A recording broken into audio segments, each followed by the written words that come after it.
Hi friends, ఈ యుద్ధంలో నిజంగా ఏం జరుగుతుంది? మీరు చూస్తున్న వార్తలు నిజమా లేక వాస్తవం పూర్తిగా వేరేలా ఉందా? ప్రపంచంలోనే బలమైన దేశం అమెరికా, కానీ ఇరాన్తో యుద్ధంలో ఎందుకు కష్టపడుతోంది? ఈ వీడియోలో shocking ground reality, America fail అయిన లక్ష్యాలు, ఇరాన్ కౌంటర్ అటాక్స్, చివరికి ఎవరు గెలుస్తారు అన్నింటికి డీటెయిల్గా తెలుసుకుందాం. Point 1, ground reality. ఈ యుద్ధం టీవీలో కనిపిస్తున్నంత సింపుల్గా కాదు. ఒకవైపు టెక్నాలజీతో నిండిన అమెరికా, మరోవైపు స్ట్రాటజీతో ఆడుతున్న ఇరాన్. ఇది సాధారణ యుద్ధం కాదు. ఇరాన్ డైరెక్ట్ కన్ఫ్రంటేషన్కి రాలేదు.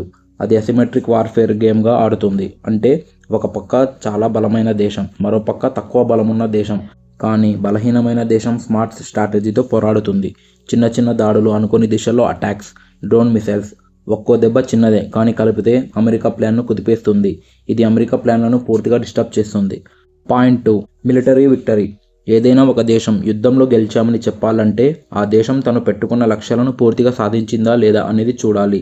శత్రువును పూర్తిగా ఓడించినప్పుడు లేక తన లక్ష్యాలను సాధించినప్పుడు. యుద్ధంలో గెలుపు అంటే లక్ష్యాలను సాధించడం. కానీ ఈ యుద్ధంలో అమెరికా ఇరాన్ను పూర్తిగా కంట్రోల్ చేయలేదు. ఇరాన్ కూడా అమెరికాను ఓడించలేదు. అంటే ఇది క్లియర్ విక్టరీ కాదు, ఇది ఒక లాంగ్ వార్. పాయింట్ 3, అమెరికా 3 ముఖ్యమైన లక్ష్యాలతో యుద్ధం మొదలుపెట్టింది. అందులో చాప్టర్ 1, న్యూక్లియర్ ప్రోగ్రామ్ డిస్ట్రాయ్ చేయడం. ఇరాన్ న్యూక్లియర్ ఫెసిలిటీస్ ఇంకా పూర్తిగా నాశనం కాలేదు. అమెరికా మొదటి టార్గెట్ చాలా క్లియర్గా ఉంది. ఇరాన్ అణు ప్రోగ్రామ్ను పూర్తిగా నాశనం చేయాలి. వాళ్ళు బాంబులు వేశారు, ఫైటర్ జెట్స్ పంపించారు, కానీ ఇరాన్ ముందే సిద్ధంగా ఉంది. వాళ్ళు తమ అణు సెంటర్లను భూమి లోపల కొండల మధ్య దాచేశారు. బాంబులు పడ్డాయి, దుమ్ము ఎగిరింది, కానీ ముఖ్యమైన సెంటర్లు ఇంకా సేఫ్గా ఉన్నాయి. అమెరికా అనుకుంది మిషన్ కంప్లీట్, కానీ నిజానికి ఇంకా పూర్తవ్వలేదు.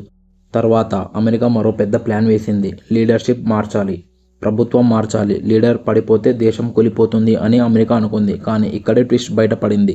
దాడి జరిగినప్పుడు ప్రజలు తమ దేశం వెంటనే నిలుస్తారు. ఇరాన్లో అదే జరిగింది. ప్రజలు ఒక్కటయ్యారు, మిలిటరీ స్ట్రాంగ్గా నిలిచింది, లీడర్స్ ఇంకా కంట్రోల్లోనే ఉన్నారు. ఇరాన్ ప్రభుత్వం ఇంకా స్టేబుల్గా ఉంది. అమెరికా ప్లాన్ పనిచేయలేదు. చాప్టర్ 3, మిలిటరీ వీక్ చేయడం. ఇప్పుడు అమెరికా చివరి ప్లాన్ ఇదే. ఇరాన్ మిలిటరీని పూర్తిగా డౌన్ చేయాలి. వాళ్ళ బేస్లపై దాడి చేశారు, ఆయుధాలు, గిడ్డంగులు టార్గెట్ చేశారు. కానీ ఇరాన్ చాలా స్మార్ట్గా ప్లాన్ చేసింది. ఒకే చోట కాకుండా చిన్న చిన్న గ్రూపులుగా మిలిటరీని విభజించింది. ఒక బేస్ నాశనం అయితే ఇంకొకటి వెంటనే పని మొదలుపెట్టింది. అంతేకాదు, ఇరాన్ ఇంకా మిసైల్స్ ఫైర్ చేస్తూనే ఉంది, డ్రోన్స్ పంపుతూనే ఉంది. అంటే యుద్ధం ఆగలేదు, ఇంకా కొనసాగుతుంది. ఇరాన్ మిసైల్స్ అటాక్ ఇంకా కొనసాగుతూనే ఉన్నాయి. అంటే యుఎస్ఏ మొదట వేసిన ప్లాన్లు పూర్తిగా సక్సెస్ కాలేదు. Point 4, straight of Hormuz. ప్రపంచంలో అత్యంత కీలకమైన ఆయిల్ మార్గం. దీన్ని ఇరాన్ కంట్రోల్ చేస్తుంది. ఇరాన్కు డొనాల్డ్ ట్రంప్ 48 గంటలు గడువు ఇచ్చారు. డీల్ చేసుకోండి లేదా హార్మోజ్ను తెరవండి, లేకపోతే భయంకరమైన దాడులు జరుగుతాయి అని హెచ్చరించారు. అమెరికా మాత్రం స్ట్రైట్ ఆఫ్ హార్మోజ్ని ఓపెన్ చేసేకి నాటో సహాయం కోరింది. కానీ నాటో మాత్రం అందుకు నిరాకరించింది. స్ట్రైట్ ఆఫ్ హార్మోజ్ని తెరిపించేందుకు మాకు తోడుగా రావాలని ఎంత విజ్ఞప్తి చేసినా నాటో మిత్ర దేశాలు ఏమాత్రం పట్టించుకోవడం లేదు. ఇది నేను అస్సలు ఊహించలేదు అని డొనాల్డ్ ట్రంప్ తీవ్ర అసంతృప్తి వ్యక్తం చేశారు. అమెరికా పిలుపుని పట్టించుకొని నాటో దేశాలను ఆయన పిరికివాళ్ళు అంటూ ఇటీవల ఘాటుగా విమర్శించారు. అలాగే నాటోను ఒక కాగితపు పులి, పేపర్ టైగర్గా ట్రంప్ అభివర్ణించారు. ఆ కూటమి మాటలకు తానెప్పుడు ప్రభావితం కాలేదన్నారు. కొన్ని దేశాలు పని చేయకుండా లాభం తీసుకుంటున్నాయి, కానీ చాలా దేశాలు డైరెక్ట్ ఇన్వాల్వ్మెంట్కు నిరాకరించాయి. ఎందుకంటే ఈ యుద్ధం గ్లోబల్ వార్గా మారే ప్రమాదం ఉంది. Point 5, Iran counter attacks. Iran counter attacks ఇప్పుడు చాలా ప్రిసైజ్గా ఉన్నాయి. బాలిస్టిక్ మిసైల్స్, డ్రోన్స్, అమెరికా బేస్లను టార్గెట్ చేస్తూ సప్లై డిపోస్, ఎయిర్ బేస్లను. ముఖ్యంగా మిసైల్ అక్యురసీ పెరిగింది. ఇరాన్ ఒక్కటి కాదు, ఒక్కసారి 50 నుంచి 100 మిసైల్స్ లాంచ్ చేస్తుంది. ఎగ్జాంపుల్, 100 మిసైళ్లను వదిలితే 90 ఇంటర్సెప్ట్ అయినా కానీ 10 టార్గెట్ని హిట్ చేస్తాయి. ఇదే వారి రియల్ స్ట్రాటజీ. రీసెంట్గా ఇరాన్ యుఎస్ ఫైటర్ జెట్ అయిన F-15ని కాల్చేసింది. అది అడ్వాన్స్ టెక్నాలజీ ఫైటర్ జెట్ అయినప్పటికీ ఇరాన్ మాత్రం చిన్న డ్రోన్తో దాన్ని కాల్చేసింది.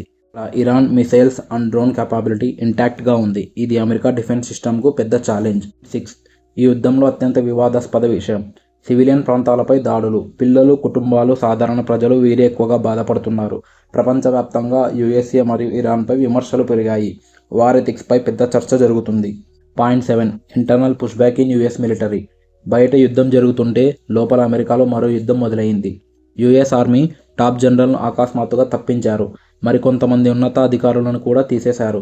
మిలిటరీలోనే పవర్ స్ట్రగుల్ ఉంది. అందరూ ఒకే ప్లాన్పై లేరు. కొంతమంది అధికారులు ఈ యుద్ధాన్ని సపోర్ట్ చేయడం లేదు, క్లియర్ స్ట్రాటజీ లేదు అని అంటున్నారు. ఇది ఇంటర్నల్ ప్రెజర్ పెంచుతుంది. దీనివల్ల నిర్ణయాలు ఆలస్యం అవుతున్నాయి. ప్లానింగ్లో గందరగోళం. వార్ ఎలా ముగిస్తుందో స్పష్టత లేదు. ఇప్పుడు ఈ యుద్ధం వార్ ఆఫ్ ఆర్టిషన్గా మారింది. ఇది సాధారణ యుద్ధం కాదు. ఇది ఓపిక, స్ట్రాటజీ, టైం మధ్య జరుగుతున్న గేమ్. ఎవరు గెలుస్తారు అనేది కాదు, ఎవరు ఎక్కువ కాలం నిలబడతారు అనేది అసలు ప్రశ్న. అమెరికా పవర్ఫుల్ కానీ ఖర్చు ఎక్కువ. ఇరాన్ తక్కువ రిసోర్సెస్ కానీ లాంగ్ వార్ స్ట్రాటజీ. అందుకే ఇరాన్ ఈ గేమ్ను లాంగ్గా లాగుతుంది. అంటే యూఎస్ఏకి ఇది పెద్ద ఛాలెంజ్. ఈ యుద్ధంలో ఎవరు గెలుస్తారు? ఇప్పటి వరకు యూఎస్ఏ క్లియర్ విక్టరీ లేదు. ఇరాన్ స్ట్రాంగ్ రెసిస్టెన్స్ చూపుతుంది. ఈ యుద్ధం త్వరగా ముగిసేలా కనిపించడం లేదు. ప్రపంచ రాజకీయాలు మారే అవకాశం ఉంది. నా ఎక్స్ప్లెనేషన్ మీకు నచ్చినట్లయితే ఈ వీడియోని లైక్ చేసి, షేర్ చేసి మా ఛానల్ను సబ్స్క్రైబ్ చేయండి.